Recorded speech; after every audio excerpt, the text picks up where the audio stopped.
తెలంగాణలో గోవుల అక్రమ రవాణా అరికట్టాలని గో సంరక్షణ చట్టాలను కఠినంగా అమలు చేయాలని డిమాండ్ చేస్తూ తెలంగాణ గోశాలల సేవా సమితి ఆధ్వర్యంలో ఇందిరా పార్క్ ధర్నా చౌక్ వద్ద 10 రోజుల రిలే నిరాహార దీక్షను చేపట్టారు. కార్యక్రమాన్ని సమితి అధ్యక్షులు శ్రీ విజయరాం ప్రారంభించారు. దీక్ష జరుగుతుండగానే మేలు రకం ఒంగోలు జాతికి చెందిన 3 ఏళ్ల నందులను ఎటువంటి అనుమతులు లేకుండా తరలిస్తున్న 3 వాహనాలను కార్యకర్తలు అడ్డుకున్నారు.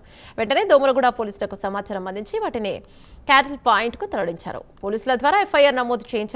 ఈ దీక్షలో సమితి ప్రధాన కార్యదర్శి బాలకృష్ణ గురుస్వామి, కార్యదర్శులు ఝాన్సీ లక్ష్మీబాయి, కోటి శ్రీధర్, సలహాదారుడు ఆకుతోట రామారావు, మంచికంటి ధనుంజయ్ తదితరులు పాల్గొన్నారు.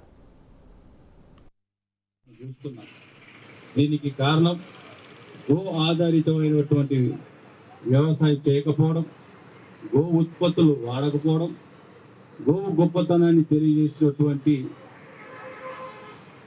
ఇదిగోండి ఇక్కడ నందులు పోతున్నాయి చూడండి, మన కళ్ళ ముందే నందు పోతున్నాయి,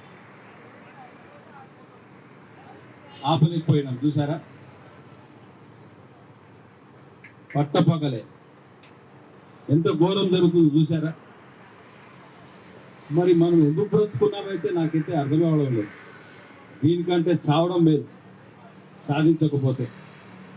సాధించాలి ప్రయత్నం చేసినప్పుడు సహకారం దొరకకపోయినా కూడా దాన్ని ఒక దీక్షగా దాన్ని మనం చేయకపోతే, వాడు చూడు దాని మీద పింక్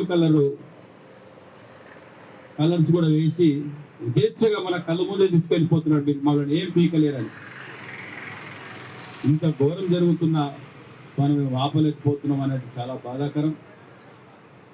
ఇది మరి గోవు చేసుకున్న పాపం ఏంటో తెలియదు కానీ విశ్వ మానవాళి 140 కోట్ల జనాభాలో 60% మన 70% హిందువులు ఉన్నా కూడా గోవును రక్షించుకోలేకపోతున్నాం, గోవును జాతీయ మాతగా ప్రకటించలేకపోతున్నాం.